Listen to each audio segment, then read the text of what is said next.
Alors, bonjour, bienvenue à cette quatrième et dernière table ronde organisée par l'ACT en 2020, en 2023.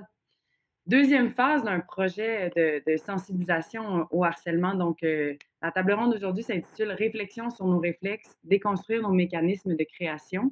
Mais en fond, c'est un peu une façon pour nous de mettre en lumière des démarches qui sortent un peu du statu quo habituel, tu sais, de façon de procéder, de processus créatifs qui sont tellement encarcanés qu'on oublie parfois qu'on a le droit de les remettre en question, d'en soulever les pièges, de potentiellement faire autrement. Donc, c'est ce qu'on va mettre en lumière aujourd'hui. Dans le fond, depuis l'an dernier, la CT mène une grande campagne de prévention du harcèlement auprès du milieu. La première phase, qui était l'année dernière, c'était plutôt au niveau de créer des outils pratiques pour les compagnies de prod, donner des exemples de modèles de politique de prévention du harcèlement pour les compagnies, et établir des protocoles, des guides de traitement des plaintes, établir des formations gratuites, le tout suivi d'une campagne de sensibilisation auprès du milieu. Donc ça, c'était vraiment une espèce de tsunami d'informations pour que tout le monde ait accès aux bases, que tout le monde puisse se créer des politiques à l'interne qui permettent le bon fonctionnement. Cette année, c'est, disons, une approche un petit peu plus ludique du sujet, c'est-à-dire que la deuxième phase s'articule autour de tables rondes qui, c'est ça, mettent en lumière les bonnes pratiques. Donc, au lieu de pointer du doigt les problèmes, on préfère encourager les gens par le bon exemple, donc leur présenter des gens qui font peut-être autrement, qui se sortent du statu quo, qui essaient d'ouvrir, d'être de plus en plus inclusifs, qui essaient de remettre en question nos réflexes. Donc, c'est ça, c'est de mettre en lumière ces pratiques-là. On a eu 3 premières tables rondes qui étaient plus spécifiquement le harcèlement psychologique, ensuite harcèlement discriminatoire, harcèlement sexuel par la suite. Donc, ça, c'est 3 tables. Bien sûr que ça se recoupe beaucoup, là. C'est des sujets, c'est des situations qui sont souvent un peu sinueuses, insidieuses, donc ça implique des fois plus qu'un type à la fois, mais on les a comme découpés de manière à les adresser, correctement, toujours avec des panélistes, hyper pertinents, pertinentes. On a eu des super conversations, puis d'ailleurs, je ne sais pas si tout est accessible déjà en ligne, mais éventuellement, toutes les tables de l'année ont été enregistrées et seront disponibles pour le grand public sur le site de la CT. Donc, c'est toutes des conversations auxquelles vous allez pouvoir avoir accès. Puis là, la dernière table de l'année, on s'est dit, OK, ouvrons encore plus. C'est pour ça qu'on est tellement ravis d'avoir Nathalie avec nous. Le fait de faire ça en ligne, ça nous permettait de, d'aller chercher du monde, notamment à Barcelone, pour ouvrir la discussion. C'est ça, c'était comme de clore le sujet en parlant non pas d'un harcèlement spécifique, mais plus de modèles de pratiques qui déconstruisent ce qu'on a construit avec les années, puis ce qu'on questionne peut-être trop, ouais, ce qu'on questionne trop peu, dans le fond. Donc voilà. Je pense qu'on va se lancer rapidement. Je veux vous dire on va parler pendant environ 1 heure, puis ensuite il va y avoir une période de questions. La période de questions ne sera pas enregistrée. Donc pour les personnes qui voudraient lever la main, qui ont des choses à dire, peut-être plus intimes, qui ont une certaine pudeur, sachez que ça s'en va pas sur le site de la CT. Ça vous appartient. C'est entre vous et les panélistes. Donc voilà, vous pouvez calmer votre pudeur et ne pas vous censurer à ce niveau-là si ça vous intéresse de participer aux questions. OK, mon premier speech est fait. C'est l'heure de vous présenter les panélistes. Je vais juste vous dire certains de leurs titres parce que ce sont des personnes qui en font tant, ma foi. Donc, on a avec nous Stéphane Crête, comédien, metteur en scène, formateur, ritualiste, célébrant. Est-ce qu'il y a un autre titre que tu aimerais évoquer, Stéphane? Bon, tous ceux-là, ça me font plaisir à entendre. Génial. On a avec nous Natalia Soldera, scénographe, metteuse en scène, enseignante et plusieurs autres chapeaux. John Lachlan Stewart, comédien, metteur en scène, auteur, euh, fondateur de compagnie. Voilà, je pense si un de vous, une de vous a quelque chose à flaguer, speak now, mais on va bien apprendre à connaître tous vos postes à travers la discussion.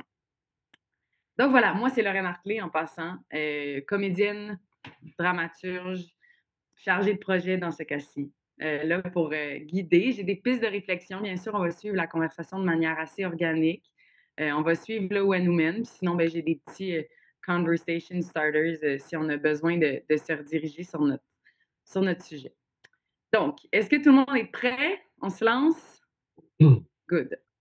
Alors, oui, peut-être nos panélistes, si ça vous tente, parce que j'ai l'impression que des fois, ça peut rebondir. Fait que je vous inviterai à ouvrir vos micros, mais c'est comme vous voulez, là, si vous voulez juste l'ouvrir quand vous parlez, mais sinon, je pense que vous trois pourriez être à micro ouvert pour qu'on OK. on sorte de manière fluide. OK. Hello! Alors, première question, j'ai comme envie de l'adresser à vous tous. C'est ça, c'est la dernière table ronde de l'année. On a parlé de harcèlement, tu sais, de divers types. Puis là, j'ai envie de vous questionner sur où est-ce que vous pensez qu'on est collectivement dans le milieu culturel, mettons plus spécifiquement, par rapport à ces sujets-là? Tu sais, par rapport aux questions d'inclusion, par rapport aux dynamiques de pouvoir qu'on essaie de re-questionner en ce moment collectivement. Où est-ce que vous avez l'impression qu'on se situe? Est-ce qu'il y a un nœud principal auquel, tu sais, sur lequel vous trouvez qu'on devrait comme s'attarder? Est-ce que vous trouvez que la trajectoire dans laquelle on va en ce moment est adéquate? Pensez-vous qu'on est sur le bon chemin ou est-ce qu'on a comme on est encore en train d'oublier certains pièges? Tu sais, j'aimerais juste vous entendre sur, à votre avis, l'état du milieu dans lequel on se trouve, tu sais, pour situer notre conversation d'aujourd'hui.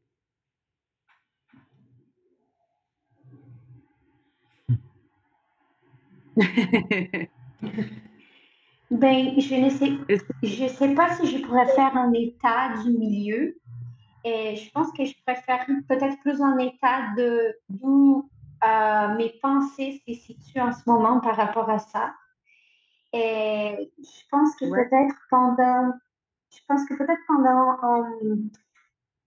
un bout de temps dans les arts de la scène, que c'est d'où je parle plus, et on se sentait un peu dans l'avant-garde des, des bonnes pratiques par rapport à d'autres sortes de travail dans le contexte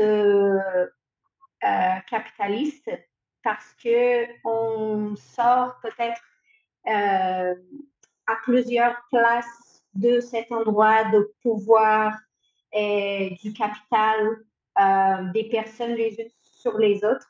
Je pense qu'on se trouvait un peu confortable dans cette position de comme si on avait plus de à cause de ça qu'on avait déjà plus de sensibilité et que c'était quelque chose de donné un peu dans une certaine mesure. Et je pense que et, je pense qu'on gagne beaucoup à se remettre aussi en question, même si on est à marge de plusieurs pratiques dominantes dans les systèmes capitalistes qui font qu'il y ait plus d'incidence de pouvoir d'une personne sur l'autre dans des milieux de travail.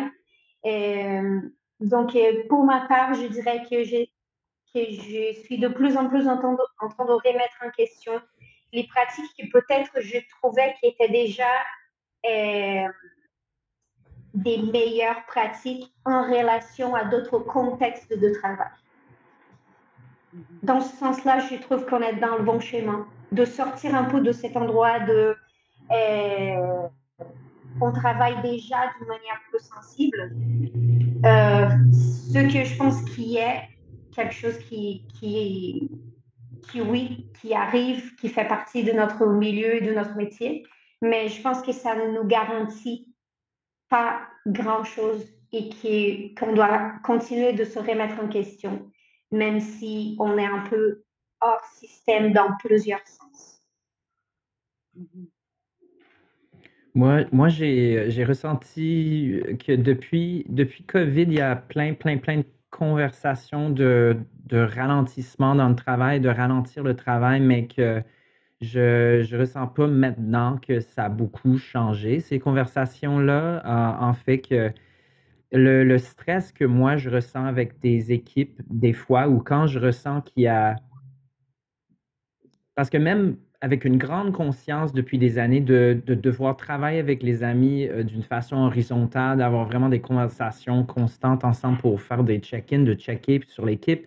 Les circonstances surtout avec des petites compagnies, les circonstances financières et le besoin enraciné en nous de travailler à tout coup, d'arriver à ce produit-là. Je pense que ces circonstances-là, dans mon l'historique de travail, c'est vraiment le temps et les circonstances de travail qui fait qu'il y a de la stress négative dans un projet. Fait que mon questionnement maintenant, c'est vraiment pourquoi depuis 2020 et depuis tous ces questionnements, je me sens pas si avancé dans cet ralentissement dans le travail. Je me demande c'est quoi en fait qui fait ça. Ouais. C'est comme malgré la conscience de plus en plus aiguisée qu'on a de certains problèmes, pourquoi est-ce qu'on n'arrive pas nécessairement à les appliquer concrètement dans nos pratiques? Il y a un peu de ça. C'est fou. Stéphane, est-ce que tu as... Oui. Est-ce que tu as quelque chose à ajouter, Stéphane, par rapport à... Ben, ouais, je trouve ça intéressant d'entendre vos points de vue. Mon impression est que il y a un mouvement. En tout cas, on est dans un mouvement.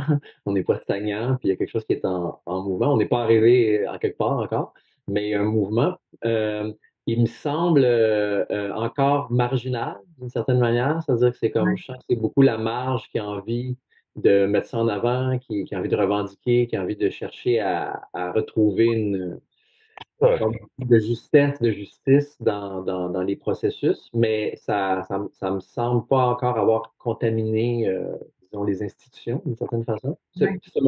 C'est ma perception tout à fait subjective d'où je parle, hein. J'ai mes angles morts aussi, mais mon expérience de ma réalité, disons. Il y a ça que j'observe. Puis j'observe que c'est générationnel aussi. J'ai l'impression que il y a les personnes plus jeunes que moi sont plus intéressés à ces thématiques-là, justement dans des collectifs de travail qui ont envie de réinventer des façons de faire. Puis je vais observer peut-être un peu plus de résistance chez des gens de ma génération ou plus vieux. Ça, c'est l'observation que je fais à cette époque. Mais on est en mouvement. Puis, si je rebondis sur ce mouvement, tu es quelqu'un qui tente, j'ai l'impression, dans ta pratique, quand même, d'adresser les nœuds à plus petite échelle pour que j'imagine ça fasse boule de neige. Donc, si je te lance ma première question plus spécifique, j'ai eu la chance la semaine dernière de participer à la formation Confort dans l'inconfort au studio 303. Tu donnes plusieurs formations, mais celle-là, si je ne m'abuse, c'est celle qui est la plus axée vers le milieu des arts, le milieu de la création. Est-ce que tu peux nous dire davantage sur exactement à quel besoin tu tentais de répondre en créant la formation? Qu'est-ce que tu as constaté dans le milieu qui t'a vraiment donné envie d'enseigner autrement, de créer la nouvelle culture dont tu parles? C'est ça. Qu'est-ce que tu constatais qui était manquant ou problématique qui t'a mené vers un chemin de formateur finalement, qui t'a donné envie de non seulement apprendre toi, mais de léguer? Ça reposait sur deux désirs différents. Il y avait un désir de redonner, de remettre en circulation les processus créatifs des artistes, surtout en art vivant, euh, qui pouvaient être construits sur des limitations ou par un manque de sécurité ou d'outils de communication ne permettaient pas une réelle expansion de leur plein potentiel créatif. Il y a quelque chose de faire avec les outils de communication que j'ai envie de vous présenter. Il y aura possibilité, c'est mon hypothèse, que vous puissiez devenir des artistes plus audacieux, audacieuses dans vos désirs de poser des gestes radicaux d'une certaine manière ou plus libres. Mais l'autre désir reposait aussi sur une volonté de déconstruire les modèles usés dans lesquels on est, qui reposent un peu comme Nathalie le disait, donc sur des perspectives capitalistes, patriarcales, colonialistes, etc. Comment on peut shifter les dynamiques de pouvoir qui me semblent un peu usées, qui ne permettent pas de mettre en libre circulation des rapports. Je trouve ça super d'entendre John travailler sur un plan horizontal qui me semble être un défi en soi, mais tellement riche aussi. Alors, ça fait que ça reposait sur ces questions-là. Comment on peut comme casser un peu ces dynamiques de pouvoir-là dans lesquelles, comme interprète, ou danseur, danseuse, comédien, comédienne, peu importe, on peut se retrouver des fois face à des autorités qui sont désuètes d'une certaine manière, puis qui nous amènent à avoir à poser des gestes qui sont pas confortables, qui reposent sur des systèmes encore de domination ou Mhm. dans lequel il y a moins d'humanité. Fait que ça, il y avait un désir d'humanisation du processus. Je parlais pas comme ça. Natalia, tu me parlais d'un peu de ta démarche actuelle où tu es à Barcelone, tu travailles avec deux artistes brésiliennes, toi-même étant brésilienne. Et donc, vous êtes comme retrouvés, puis là, vous travaillez dans un cadre culturel qui n'est pas nécessairement le vôtre, mais vous avez comme tous ces référents communs. Tu me jasais, tu me jasais de votre fonctionnement, disons, guidé au cas par cas. Vous avez comme un fonctionnement à projet pour déterminer la hiérarchie au lieu de toujours tenir pour acquis que ça va être personne à la mise en scène, puis après ça, ça découle, puis il y a comme une espèce de veto, tu sais, que tu le déconstruisais par projet. Veux-tu nous jaser de ça?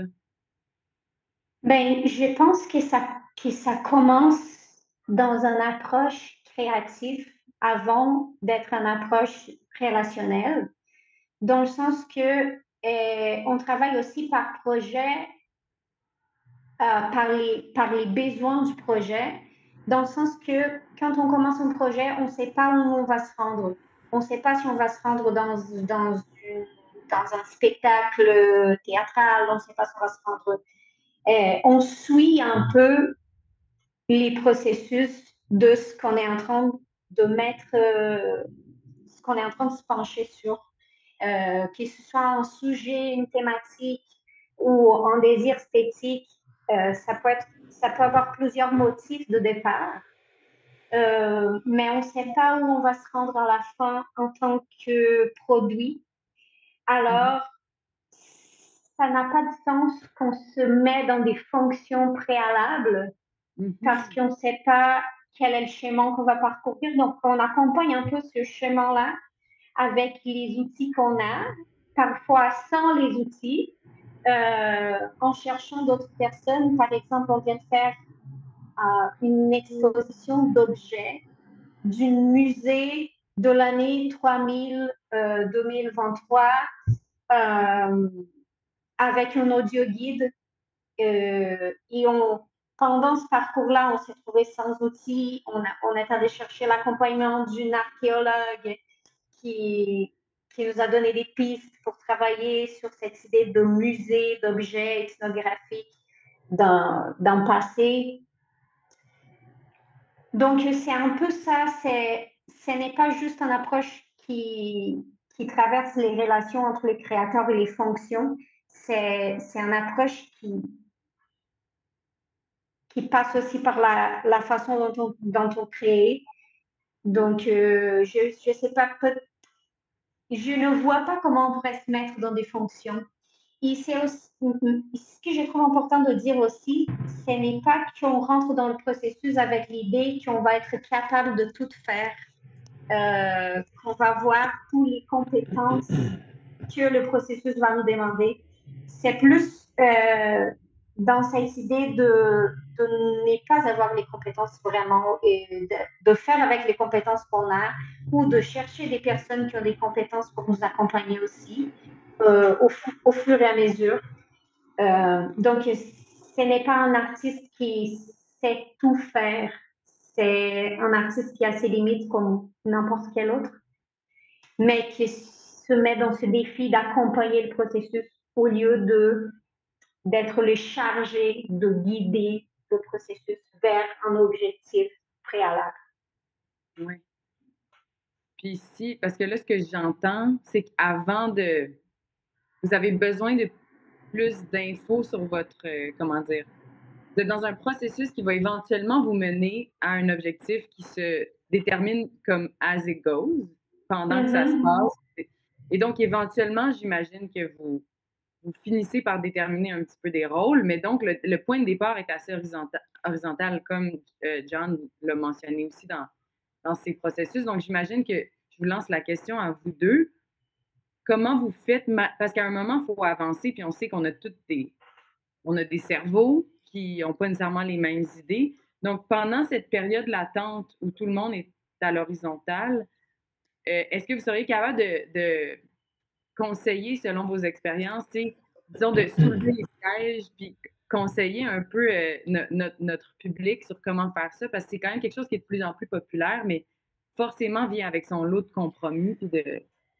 Mais je pense peut-être que mes processus sont pas les mêmes que Natalia, comme ce qu'elle décrit, c'est vraiment comme de commencer avec une envie d'aborder un sujet, puis ensuite on détermine qu'est-ce qu'on veut faire là-dedans. C'est parfait. J'ai l'impression que c'est tellement hot de commencer avec le besoin intérieur de faire le projet. Et de plus en plus souvent dans mon travail, c'est vraiment je me trouve en position de producteur qui check des listes d'acteurs à inviter, puis on check des boîtes et c'est quelqu'un avec les contrats d'acteurs, de danseurs, de éclairagistes, de designers, n'importe quoi. On a des boîtes qu'on check qui dit qu'est-ce que tu me demandes à faire parce que si tu me demandes ça, c'est à telle et telle heure. Si tu me demandes ça, c'est à telle et telle heure, c'est à ce prix et on ne sait pas encore ce qu'on va demander parce qu'on est en création. Ça, c'est drôle. Et moi, pour vrai, là, les processus que j'ai eus récemment, on commence comme en même étape que Natalia, c'est-à-dire on est autour d'un sujet assez précis et je me fie à des vraiment bonnes directions de prod et de directeurs, directrices techniques qu'on prend le temps en processus de faire comme on a l'impression que là, tu es en train de nous demander ça et ça et ça. Si on va dans cette direction, ça va être aussi une conception vidéo. Fait qu'à un moment donné, il faut que tu nous dises ça va être quoi. Et moi, j'ai accepté la réalité que dans mon processus, j'ai vraiment l'impression de plus en plus qu'à un moment donné, l'équipe, j'aime ça l'idée d'être complètement horizontal, mais dans mes processus, j'arrive souvent à un moment que ma façon de faire des choses, j'arrive au point que je fais OK, la gang, voici l'idée. J'ai fait une décision, ça va être ça, ça, ça, ça, ça, ça. Et d'être hyper clair et je pense que le secret, en tout cas pour moi, quand je revois des processus puis je fais ah, ça c'était génial celui-là, c'est parce qu'on a confirmé notre argent tôt et qu'on a bien découpé le temps pour avoir le temps et de vraiment parler lentement avec toute mon équipe parce que mon genre, c'est d'aller trop rapidement et de vraiment juste, pour moi, c'est le temps. Et là, même si ce processus dont je parle, ça finit d'être assez hiérarchique dans le sens que je suis le porteur du projet et les autres, je les engage. Mais on se sent très impliqué parce qu'on a eu tous le temps pour voir où on se met dans le projet, puis on se sent impliqué. Pour moi, c'était le temps. Mais c'est ça que j'ai envie de dire en réaction à ça. À un moment donné, même dans des trucs très horizontaux dans lesquels j'ai joué ou quelque chose, j'ai l'impression qu'à un moment donné, on attend que le leader nous amène quelque part, honnêtement. Mais ça, c'est mon expérience avec ça. Ouais. Nathalie, est-ce que tu avais quelque chose à ajouter à ça? Je pense que maintenant, je travaille dans une toute petite équipe de 3 personnes. Et je pense que ça change aussi les dynamiques quand on a besoin de faire un processus qui engage de, plus de monde. Parce que dans une certaine mesure, nous sommes tous les trois les concepteurs. C'est pas qu'il n'y a pas de concepteurs, c'est que les trois sont les concepteurs, les trois sont les auteurs. Ouais. Et est-ce que c'est possible de faire ça dans un processus à 15 personnes? Je ne sais pas, je ne pourrais pas dire. Puis aussi, je pense qu'il y a quelque chose que tu parles dans ce que tu dis, que je trouve que c'est très important, qu'il ne faut pas oublier, ce sont les conditions matérielles de ce qu'on fait. Est-ce qu'on a un certain budget? Est-ce qu'on a un certain financement? Est-ce qu'on travaille dans une réglementation qui fait qu'on doit payer par heure une quantité à telle personne? En ce moment, avec cette petite équipe, je ne travaille pas sur ce genre de contraintes réglementaires. Ce qui veut dire, en fait, que je travaille avec très, très, très peu d'argent.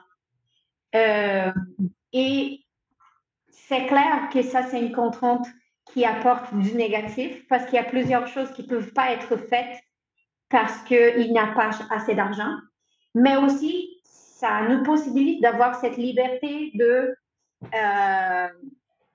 ne pas avoir ce genre de contraintes. Je pense que dans un monde idéal, si on projette ce qui serait idéal, ce serait qu'on aille de l'argent pour payer tout le monde bien et que ça ne soit pas une contrainte, ni d'un côté ni de l'autre. Mais on n'est pas rendu là. Et sur l'horizontalité aussi, je pense que c'est plus une quête d'horizontalisation en tant que chose fluide et en mouvement. Parce que de mon côté, je peux dire que je ne cherche pas à établir un nouveau modèle figé, que ce soit horizontal, mais un nouveau modèle figé. Je pense que ça m'intéresse plus d'avoir des processus qui permettent des mouvements plus fluides entre de l'horizontalité, de la hiérarchie verticale. Maintenant, on va prendre nos fonctions, puis on va travailler comme ça, que ce soit en accord avec tout le monde, que tout le monde accompagne ces changements. Et maintenant, je pense qu'on peut passer ça, cette hiérarchie qu'on a construite, puis on peut travailler dans une autre dynamique. Je pense que c'est plus, de mon côté, c'est de pouvoir se pratiquer dans cette fluidité d'une structure à l'autre et ne pas de proposer un nouveau modèle figé de là on est à 100% hiérarchique horizontale puis on travaille juste sur le consensus et c'est pas comme ça non plus. C'est intéressant. C'est comme de dire qu'on aurait beau changer le modèle, si lui devient l'habitude, ben c'est pas nécessairement mieux. Il faut comme être à l'écoute du cas par cas. Oui, c'est très intéressant. Très, très intéressant. Merci, Natalia. Est-ce que tu avais fini? Oui. Oui, OK, super. J'ai envie de bifurquer un peu. Je vous entends parler c'est ça, de limites, puis d'être à l'écoute, tout ça, puis ça me fait un peu changer de sujet, mais je fais des liens dans ma tête. Enfin, ma question s'adresse à Stéphane. Donc, entre autres, t'es performeur parmi tes très nombreux rôles, puis ça nécessite justement un espèce de edge, comme tu l'appelles, une zone où il y a un certain inconfort, où il y a quelque chose qui va être excitant ou épeurant, ou quelque chose qui est à aller chercher. Donc, ça requiert la vulnérabilité sans qu'elle soit nécessairement souffrante, mais une instabilité. Puis j'ai l'impression qu'à travers tes formations, puis à travers, c'est ça, les cours que tu donnes, à travers toutes tes réflexions là-dessus, tu as forcément donc dû développer tout un lexique pour pouvoir l'enseigner aux autres. Puis fait que là, c'est comme si tu connais le chemin parce qu'il faut que tu le montres aux autres. Je me dis, comment est-ce que tu réussis à t'auto-déjouer? Est-ce que c'est possible d'être trop conscient de ces mécanismes au point où on n'arrive plus à se surprendre? T'sais, comment tu fais pour autant enseigner un chemin à d'autres, mais toi, pas trop connaître le chemin à un point tel où tu serais plus capable de te déjouer?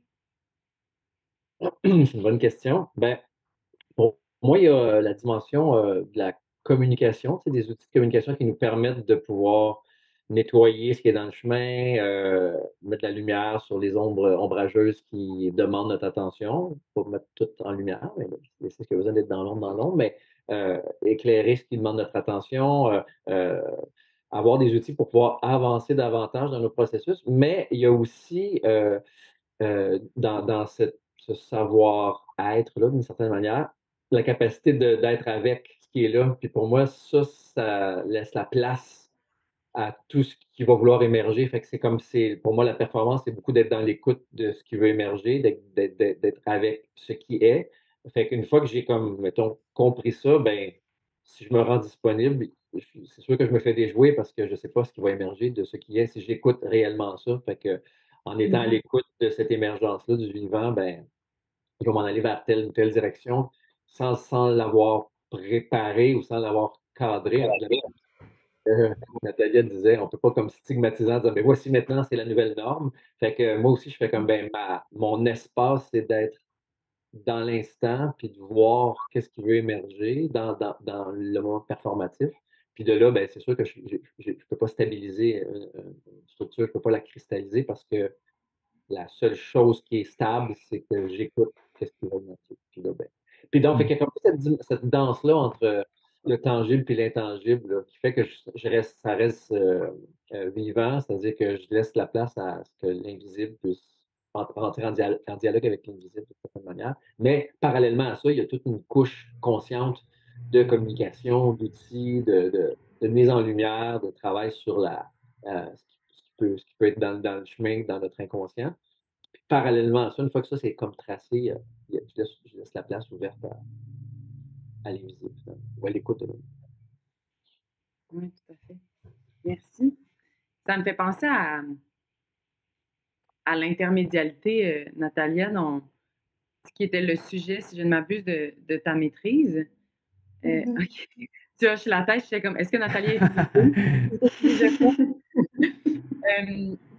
c'est ça, cette espèce d'écoute de l'instant puis de rencontre, tu sais. Mais je vais te laisser en parler parce que tu vas justement mieux l'adresser que moi, mais le sujet de ta maîtrise parlait du fait qu'il n'y a aucun élément au final qui existe de manière indépendante. Il ne peut pas être considéré de manière indépendante. Un élément d'un projet existe nécessairement en relation avec les autres éléments du projet. Ils doivent donc être comme considérés ensemble. Et je serais curieuse de t'entendre là-dessus.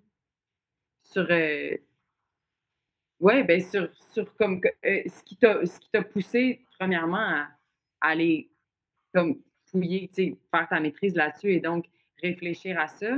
Puis aussi, comment tu appliques ça après ça à ta pratique? J'ai commencé à faire de la recherche plus théorique sur l'intermédialité, dans le sens que j'observais des créations scéniques et je réfléchissais sur l'intermédialité de ces créations. C'est plus des œuvres théâtrales que je jouais avec la vidéo, principalement. Et cette idée d'intermédialité, elle est tout simplement le fait que voir une action sur scène en même temps que tu vois une vidéo sur scène, ça change comment tu vois l'action et ça change comment tu vois la vidéo. Et même si tu vois une action sur scène et après, sans simultanéité, tu vois une vidéo sur scène, ça change ta perception de l'action que tu viens de voir et ça change la perception de la vidéo que tu vois après. Parce qu'on fait des connexions avec tout. Donc, c'est un peu dans cet endroit de pont ou de troisième sens entre le sens d'une image, l'essence de la deuxième image et ce troisième sens qui se fait parce que on réfléchit aux deux images, on les mélange dans comment on interprète ça. Et pendant que je faisais cette recherche qui était plus théorique, je voyais qu'il y avait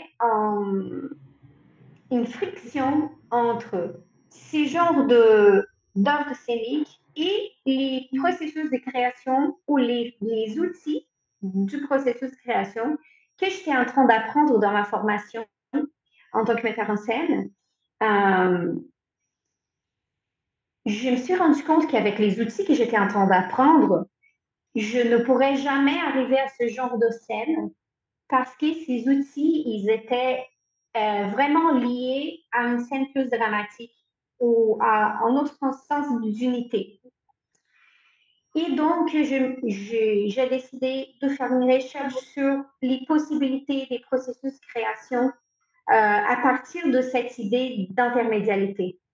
Et c'est un peu dans cette recherche création sur les processus de création inspirée de la notion d'intermédialité que j'ai arrivé à proposer des pratiques de création ou des outils, des pratiques dans le processus de création où les participants faisaient ce que j'ai nommé, ils flottaient d'une fonction à l'autre dans les improvisations. Et c'est un peu par ce chemin-là que je suis arrivée à cette idée de quête d'horizontalisation des fonctions artistiques dans le processus de création, parce que c'est un peu aussi une quête de cohérence, je pense.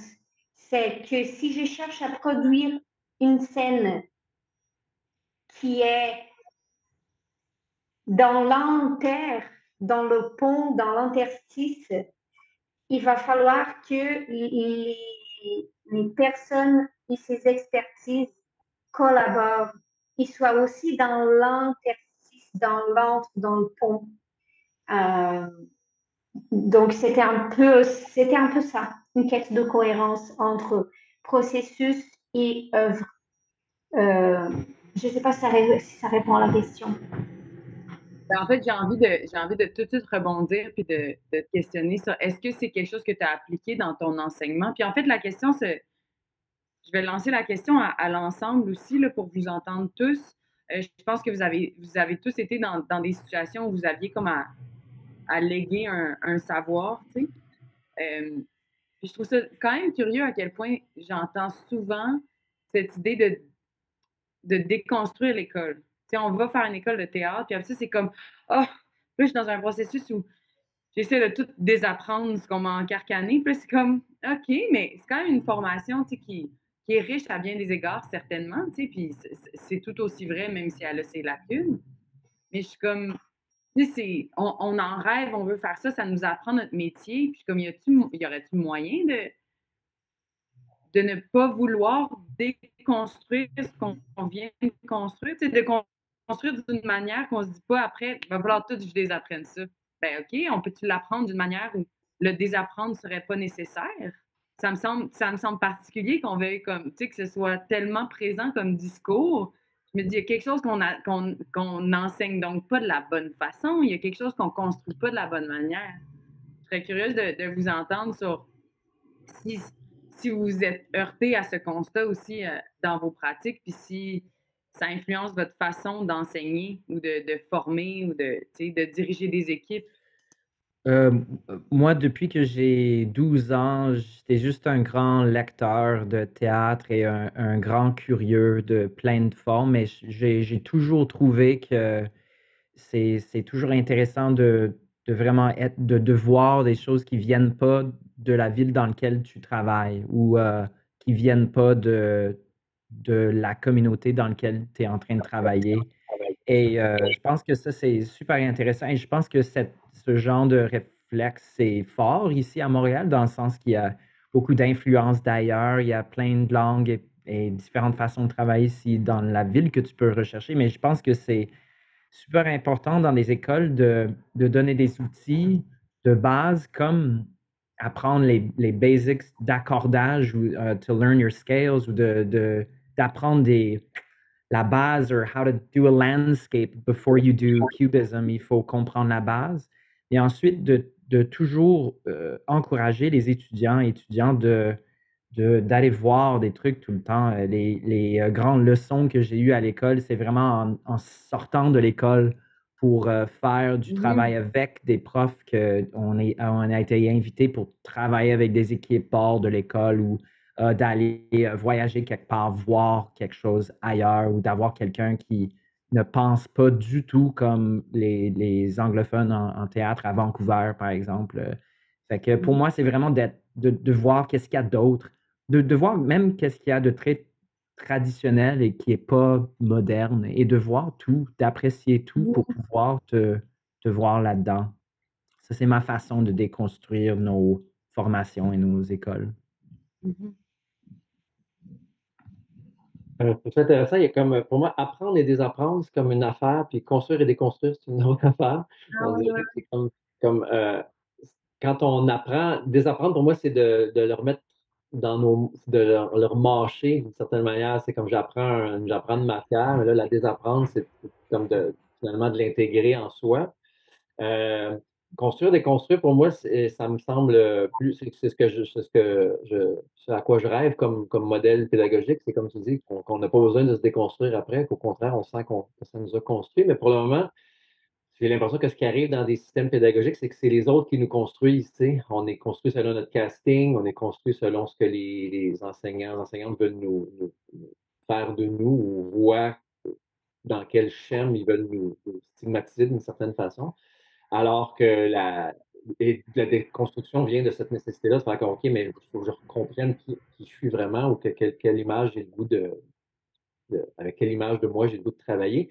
Fait que, pour moi, une des pistes de ça, c'est de la création. C'est que plus dans les systèmes pédagogiques, il va y avoir de la création, ça va permettre aux interprètes de faire, OK, là, j'ai de la place pour voir qui je suis, comment je suis en relation, qu'est-ce que j'ai le goût de dire, qu'est-ce que j'ai le goût de faire, comment je le fais, je me casse la gueule, j'apprends des trucs, mais je suis pas juste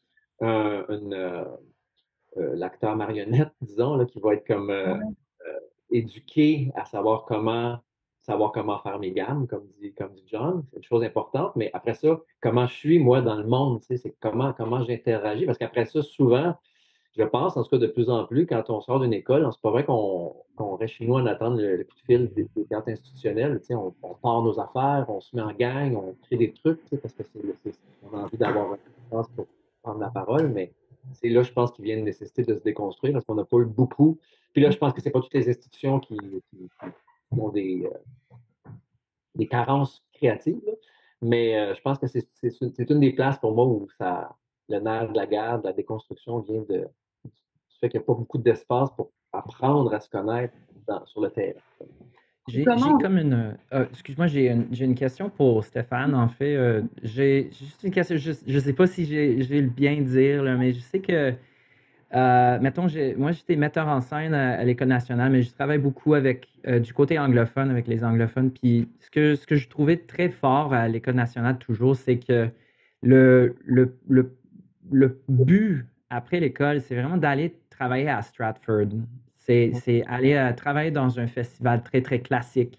Et les acteurs sont vraiment formés pour avoir les outils de bien faire du Shakespeare, mettons, ou du classique. Puis ça vient toute la bagage rigide de comment c'est à l'encontre de les discussions contemporaines. Tu sais. Mais je me demande pour toi, Stéphane, si tu as un équivalent ben, je sais pas, peut-être tu enseignes aussi des anglophones, mais comme ma question, c'est est-ce qu'il y a quelque chose de positif d'être très conscient avec les étudiants, mettons, que là, ce festival-là cherche ce genre de choses, c'est ça qu'on va bâtir. Là, tu es ce type de casting, tu vas chercher du boulot comme ça. Malgré nous, si on voudrait bien un système horizontal, bienveillant pour toujours, mais en ce moment, au cinéma, par exemple, il y a ça qui cherche. Et que, est-ce qu'il y a une façon que enseigner cette conscience-là et ensuite on peut choisir d'aimer ou pas aimer ça? Est-ce qu'il y a une valeur à ça, à ton avis? Je pense que oui, puis le rêve, ce serait qu'on puisse naviguer entre les deux, tu sais, parce que je pense qu'effectivement, c'est important d'avoir ses gammes, tu sais, ou de connaître ses katas. Si on est en art martial, c'est comme je connais ma base, je connais ma diction, ma projection, je sais pas, ma compréhension de mon véhicule, mais j'ai aussi de la place pour pouvoir plonger dans le vertige de c'est quoi être un artiste, par exemple. Je ne veux pas juste devenir une vedette, par exemple. Ça, je trouve que ça, c'est le piège. Est-ce que tu es formé pour être une vedette ou pour être un artiste? Mhm. Mais la danse me semble importante entre les deux de ce que tu nommes, John. C'est comme important aussi de savoir c'est quoi notre J'aurais delivery. juste vraiment aimé ça en tant que jeune acteur dans mes vingtaines. Je regarde ça maintenant où dans le travail qu'on faisait avec des institutions plus classiques où on pense vraiment ça, c'est le but ultime, c'est vraiment d'arriver à telle et telle place. Et je trouve ça vraiment, on est chanceux ici à Montréal, c'est hot, mais il y a des places où comme la formation, surtout j'imagine en danse, ça doit être intense aussi, mais comme on pense vraiment, OK, cette personne que j'admire m'enseigne, puis c'est là où il faut absolument arriver. Puis je trouve que c'est très, ça nous met dans un tunnel, mais en tout cas, je parle pour moi-même. Je pense qu'au milieu de cette formation ou ce travail en tant qu'étudiant, que je veux ça. je veux être poussé, je veux aller dans ce tuyau-là pour que le monde me choisisse pour tel et tel contrat après. Puis je trouve pour moi, la déconstruction en crise, c'est vraiment un truc qu'il faut, wow, shit, on a déjà passé à travers ce tunnel-là, puis je trouve ça assez violent, assez intense. Mais je trouve ça intéressant de t'entendre, Jean, parler de. Je comprends le sentiment là, de.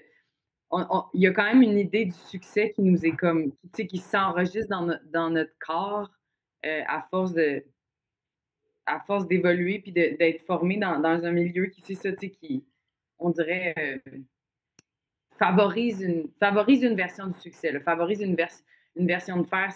That's where the money goes, that's where like the attention goes. Je suis désolée, je l'ai dit en anglais, mais c'est ça. Il y a quand même certaines choses plus que d'autres qui sont mises sur un piédestal. Donc, ça peut comme brouiller la valeur du succès, même si tu essaies artistiquement de le faire autrement.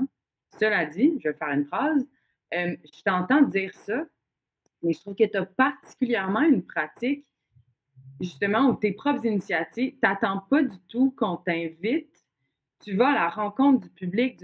Avec la fille du laitier, vous avez carrément un véhicule. Vous allez comme à la rencontre du public pour leur donner de l'art qui est abordable. Avec Macbeth Muet, par exemple, c'est un show muet qui a donc tourné partout parce que c'est une super façon de développer son public que de pas se limiter à la barrière de la langue. Veut pas, ça démocratise l'accès à ce spectacle-là de manière assez formidable. J'aurais envie de t'entendre sur justement les motivations, tout ça, parce que j'ai l'impression qu'il y a quand même un fil conducteur de ta pratique qui est de pas du tout attendre l'invitation dans ces lieux haut placés. Puis au contraire, toi, t'es comme, je vais y aller dans la rue. Le public est dans la rue, je vais aller dans la rue. Je vais aller leur donner. Puis je trouve ça, en tout cas, il y a une belle dualité. Je ne doute pas du tout que il y a comme l'ego dans l'artiste qui existe, puis ce succès-là, mais je trouve que, en tout cas, que tu le combats bien dans ta propre pratique. Tu combats cet Oui, oui. ego-là. Ben, je sais pas, il y a beaucoup dans ta commentaire chaleureuse. Je dois te dire, avant, cette compagnie-là, c'est avec ma collègue Marie-Hélène Bélanger, avec qui j'ai co-créé cette pièce Macbeth. Et je collabore avec cette compagnie. Je ne fais plus partie, mais j'ai fondé cette compagnie avec elle. Elle a créé un camion théâtre qui joue dans des ruelles et que des personnes qui ne sortent pas pour voir du théâtre peuvent arrêter ou pas arrêter pour voir quelque chose. Fait que sa mission, je fais partie de sa mission, mais sa mission à elle, c'était vraiment elle qui a fait, je sais pas, je pense que son esprit d'aimer tous les marchands au marché Jean Talon, ça donnait qu'elle avait envie d'avoir un genre de théâtre à côté de ce monde-là qui se promène acheter des légumes le samedi matin et qui voit quelque chose, c'est dans cet esprit. Mais dans le cas de Macbeth Muet, juste pour simplifier la réponse, je pense qu'avec cette pièce, ce qui est intéressant, c'est que on était à l'école quand on a commencé à créer cette pièce et j'avais juste des signaux de ma prof que j'aimais beaucoup, que on travaillait sur Macbeth, puis j'entrais avec des petites idées. À un moment donné, j'ai fait Hey, j'ai fait ça sur ma break, j'ai niaisé avec ça, j'ai trouvé ça drôle. Qu'est-ce que tu penses? Puis c'était vraiment une Sud-Africaine très intense qui avait une façon intense de faire des choses. C'était sa manière. Puis elle m'a donné un regard comme ah, c'est niaiseux, pourquoi tu faisais ça? Comme, elle fait comme oui, c'est intéressant. Je ne sais pas comment ça concerne notre travail, en fait. Et fait que c'était vraiment, tu as vraiment beaucoup de signaux de quelqu'un qui dit, ben, qui t'amène dans la façon qu'on a déjà vu de faire quelque chose ou que ta prof, c'est sa façon de faire. Fait que ça a vraiment pris que moi et Marilyn, on sorte de l'école et comme Natalia, excuse-moi, a dit, tu sais, moi et elle, on n'avait pas d'argent, on avait juste un désir niaiseux de continuer à jouer avec l'affaire, c'est tout et qu'on était nous deux sans faire des contrats ou sans parler trop de ça. On avait le désir ensemble de se faire des choses dans notre cuisine avec une caméra, tu sais, de germiner l'idée jusqu'à ce que c'était assez concret pour nous qu'on a invité du monde autour de nous et que c'était clair pourquoi muet, pourquoi ça, c'était tout attaché au, euh, au centre artistique de la pièce. Fait que juste pour nommer le fait que c'était vraiment le désir du projet. Avant, chercher des subs et avoir des grosses idées, c'était vraiment le désir un peu fou, enfantin, un peu on avait besoin de continuer sur ça. Et maintenant que c'est fait et que c'est un tout petit show flexible avec 2 acteurs qui étaient germinés d'une idée un peu fou, petit. Ça fait que c'est comme un des shows les plus accessibles, les plus agréables pour du monde, que beaucoup de monde voit et qui est réjouissant et je pense vraiment que c'est parce que ça vient d'un désir authentique de travail de ma façon, pas de la façon qui m'a été enseignée par le prof et nécessairement, on a dû commencer avec des bizarres subs à 5 pièces à l'heure, mais on continuait, là-dessus, mais ouais mais Marie-Hélène aussi avec La fille du laitier, bien sûr, elle a un modèle d'affaires très haute de amener du théâtre dans des espaces publics, in situ.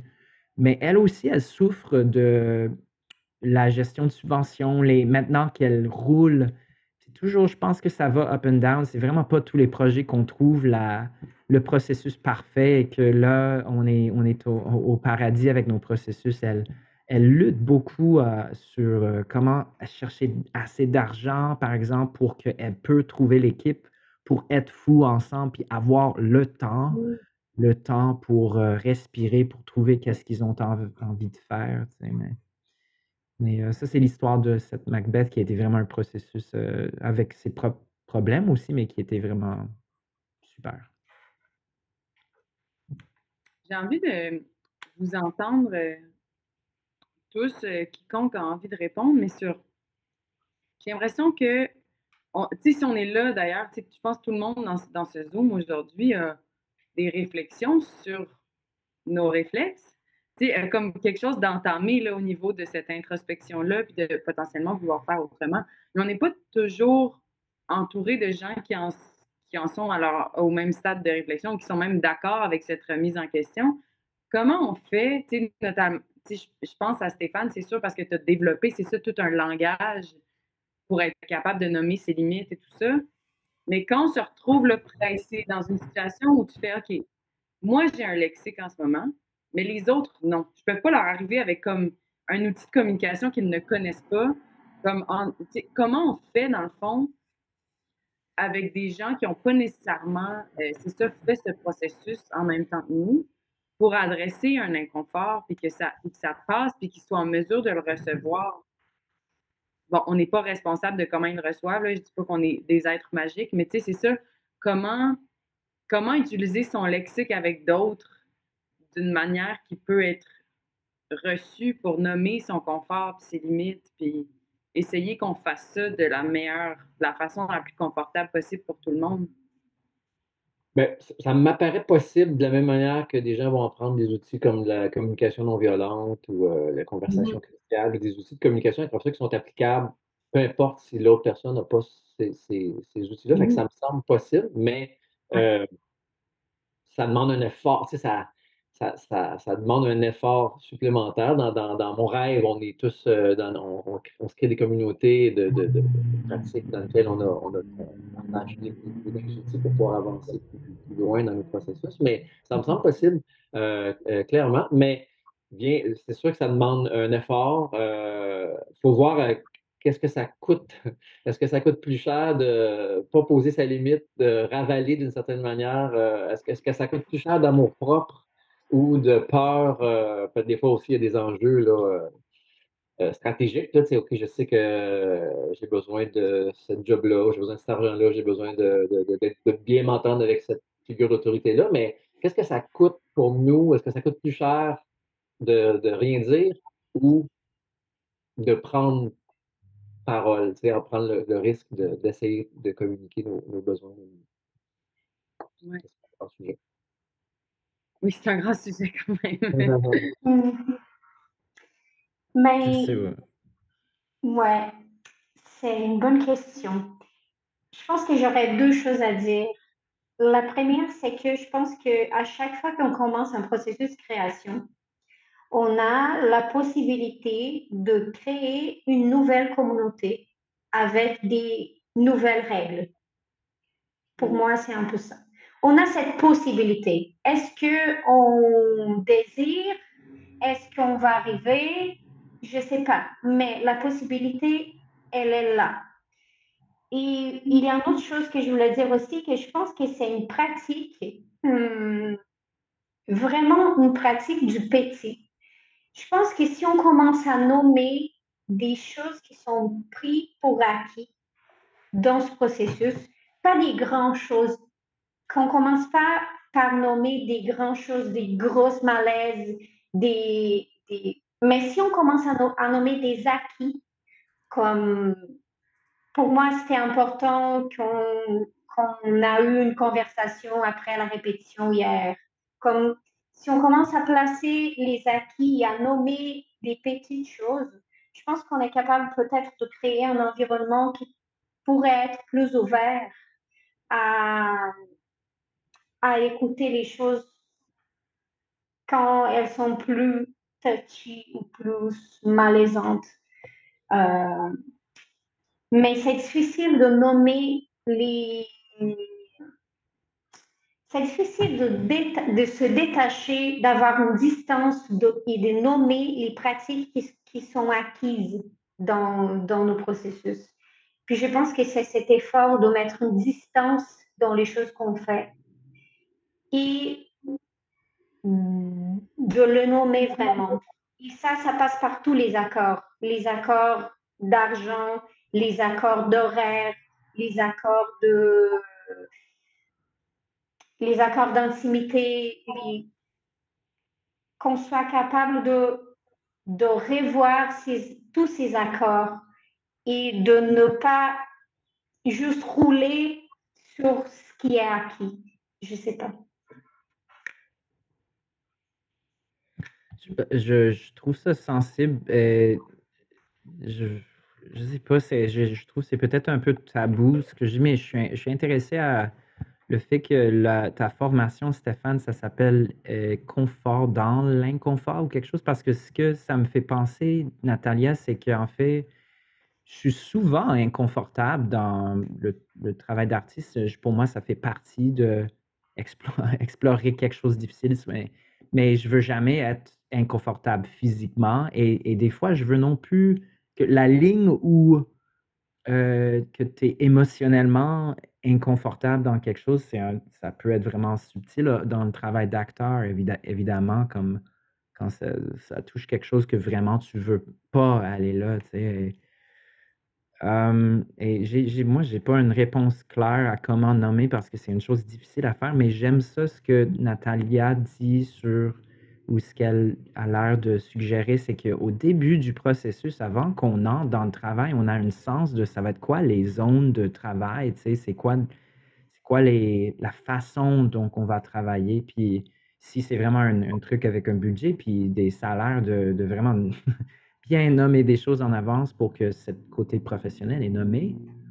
Mais je suis intéressé, juste pour Stéphane, tu sais, le titre de ta formation et l'idée de l'inconfort. C'est sûr que pour moi, ce que je ressens dans le travail, c'est souvent je suis inconfortable dans le travail. Ça fait partie d'entrer dans qu'est-ce que j'explore en tant qu'artiste. Est-ce que tu as une opinion là-dessus? Comment tu gères l'inconfort comme partie du travail? Ben, il y a comme les inconforts qui peuvent nous faire grandir, puis les inconforts qui font juste nous épuiser ou fatiguer notre système nerveux ou notre sentiment de sécurité. Puis pour moi, c'est ceux autres que j'essaie d'éliminer. Tu sais. C'est comme, OK, je suis inconfortable dans le processus parce que je me sens pas safe, parce que j'aime pas les dynamiques de pouvoir, parce que je sens que je suis obligé de stretcher mes limites ou j'ai pas de place pour poser mes limites. Pour moi, ça ne m'intéresse pas comme inconfort. Tu sais. Mais, OK, je me sens accueilli ou tu sais, il y a un cadre qui est posé pour qu'on puisse explorer nos inconforts, justement, pour qu'on puisse, on sait c'est quoi le container. C'est ce que tu nommes un peu, Nathalie, pour moi, c'est ça, c'est de dire, ben, on va rentrer dans un processus, voici le container, tu sais, voici c'est quoi qui va se passer, voici la réalité de l'argent, voici les dynamiques de pouvoir, voici le calendrier, voici le processus dans lequel je vais vous inviter. Puis là, du coup, on sait ça, ben, il y a possiblement moins d'inconfort parce que les choses ont été comme nommées, tu sais, ou idéalement même, voici les outils de communication qu'on va se donner. Tu sais, voici les mots-clés. Quand il y a un trigger, on peut dire tel mot. Comment on peut continuer à avancer dans le processus sans. Parce que c'est un des pièges que j'observe dans les cultures de care, c'est que souvent, on avance moins vite ou on avance plus parce qu'on prend pour acquis que si on veut nommer ce qui est en train de se passer, on veut remettre du confort, ça devient des processus interminables, de certaine manière. C'est comme tout d'un coup, tout arrête parce que là, on a besoin de nommer ce qu'on a vécu. Puis, ce que j'essaie de trouver, moi, c'est comment on peut continuer dans notre processus, mais avec euh, un contenant qui nous permet de nommer ce qui se passe, mais parce qu'on veut tous aller vers quelque chose, peu importe c'est quoi le projet. Fait que je fais une distinction entre les types d'inconfort, disons. Je sais pas si ça t'éclaire. Oui. Il y a quelque chose de formidable qui fait une compagnie. Il y a une compagnie à Londres qui s'appelle Frantic Assembly, que depuis peut-être 20 ans, ils sont vraiment dans un travail de horizontalité, en fait. Mais quand on parle de l'horizontalité, ce que Natalia a nommé, je trouve qu'avec eux, c'est pas qu'il n'y a pas un metteur en scène ou il y a des personnes qui gèrent l'équipe, mais en travail, j'étais bouleversé parce que c'est la façon de travailler, c'est à travers des jeux, et à travers des façons très concrètes physiquement de travailler qui peut être appliquées à des personnes de 12 ans, des personnes de 60 ans. Et ils trouvent une façon tellement fluide que tu nommes tes limites, mais c'est vraiment des limites physiques et tellement de leur travail, c'est dans des volets improvisatoires que un peu par magie, tu sais, on se lance là-dedans parce qu'on a l'espace en tant qu'acteur de entrer dans l'improvisation ou pas. Et que ce qui est les questions d'inconfort, ça rapporte avec des choses très concrètes comme où est-ce qu'on peut ou peut pas te toucher. Et ça peut être un 0 à 10 et tu peux dire, il y a aucune place où tu veux être touché. Tu sais. Et d'une façon ou d'une autre, c'est très concret, mais il n'y a pas ce moment un peu inconfortable, à mon avis aussi, Stéphane, ce moment de extrême care dans les processus où je me sens un peu comme c'est vraiment it's on eggshells des fois et bien sûr, le care dans les processus, c'est super, mais à un moment donné, en tout cas pour moi, en tant qu'artiste, je suis là pour jouer, je suis là pour sauter dans le cercle quand je veux sauter dans le cercle. Fait que ces espaces improvisatoires qui donnent l'espace de oui ou non aller, je pense qu'il y a quelque chose là-dedans aussi. Comment ça s'appelle? Je connais pas ça. Frantic Assembly, tu dis? Frantic Assembly, puis il faut vraiment que tout le monde check ça. Ils ont sorti des livres de processus très, ben, en tout cas, si t'aimes ce genre de choses, Ah, ben, ils j'ai sont, ils sont hâte. vraiment, leur mandat, c'est un peu vraiment à la base, travailler avec des ados, et c'est pas pour faire des spectacles, c'est pour, je connais pas le mot en français, mais pour vraiment empower younger, tu sais, des communautés plus jeunes. Puis ils ont déjà travaillé avec des personnes vivant avec des handicaps mentaux, physiques, des jeunes, des plus vieux, des profs, beaucoup de profs. Et que leur mandat, c'est vraiment ce genre de fameuse horizontalité, de donner des façons de travailler que tu te sens créateur dans la pièce et que tu te sens impliqué et nécessairement, tu es confortable parce que tu te sens un des créateurs dans l'objet dès le début. C'est cool. Merci pour la référence. Oui, C'est c'est bon. Mhm. Ouais. Ben, ça me permet, avant qu'on se lance dans la période de questions, ça faisait partie aussi de ce que je voulais vous demander, là, parce que c'est la dernière table du quatuor de table qu'on a fait en 2023. J'étais comme, OK, c'est le moment shout-out, ou parce qu'on veut célébrer les bonnes pratiques, ben, je vous invite aussi, Natalia, Stéphane, si vous voulez mettre en lumière quelqu'un qu'on devrait tous aller googler, que ce soit une compagnie, une personne, une façon, une vision artistique, tu sais, je serais ravie de vous entendre là-dessus, là, pour qu'on puisse tous profiter de ces perspectives-là.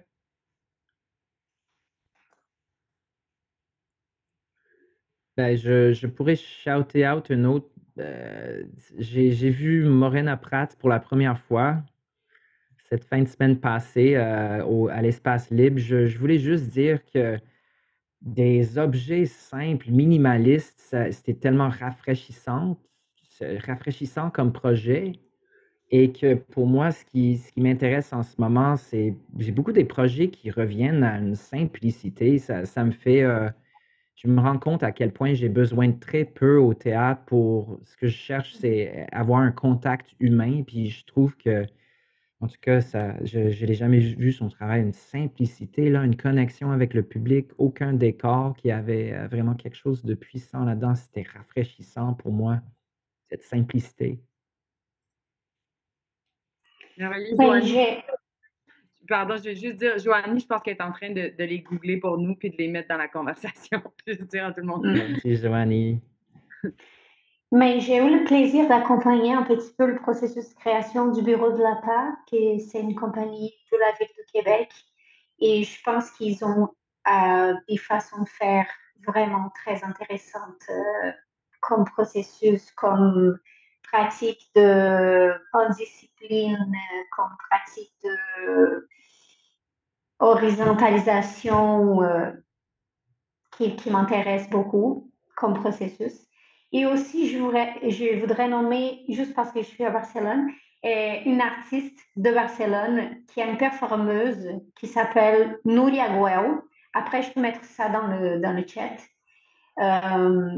Et je pense que ça touche beaucoup à ce qu'on était en train de parler entre confort, inconfort et les care et dans cette ligne entre prendre soin et défier. Je pense qu'elle est beaucoup là, dans cette ligne, je l'aime beaucoup. Puis elle parle elle a aussi des textes sur le métier d'artiste que je pense qui touche à plusieurs choses qu'on a parlé aujourd'hui. Alors, je serais curieux que tu mettes le nom dans le chat. Moi, mon shout-out irait au collectif NU, nu.e.s, collectif queer de performeurs, performeuses à Montréal qui s'intéresse beaucoup aux questions de l'éros sur scène, mais leur travail se fait de façon horizontale et il y a beaucoup de sont très, il y a comme beaucoup d'éducation qui se passe sur la question du consentement durant même la performance même. C'est très riche. Puis ils sont daring, là. Fait que c'est intéressant. Je trouve que c'est des spectacles dans lesquels il y avait beaucoup d'audace, mais beaucoup de confort aussi, dans le sens où on sentait qu'il y avait de la sécurité sur scène pour pouvoir se permettre d'aller aussi loin. C'était inspirant. C'est sûr que je les connais, puis je les ai accompagnés un petit peu aussi, fait que j'ai un petit préjugé favorable. Mais ouais, ça serait mon intervention. Super. Ben, merci beaucoup. Si on n'a rien à ajouter de précis avant les questions, je pense qu'on peut dire au revoir à la caméra. Puis là, sachez, intervenants, intervenantes, que c'est ça, que toutes vos interventions ne sont plus filmées. Donc, s'il y avait des questions un petit peu plus pudiques pour vous, ça peut être le temps. Les panélistes sont là pour encore une vingtaine de minutes pour jaser avec vous puis répondre à vos commentaires ou interrogations.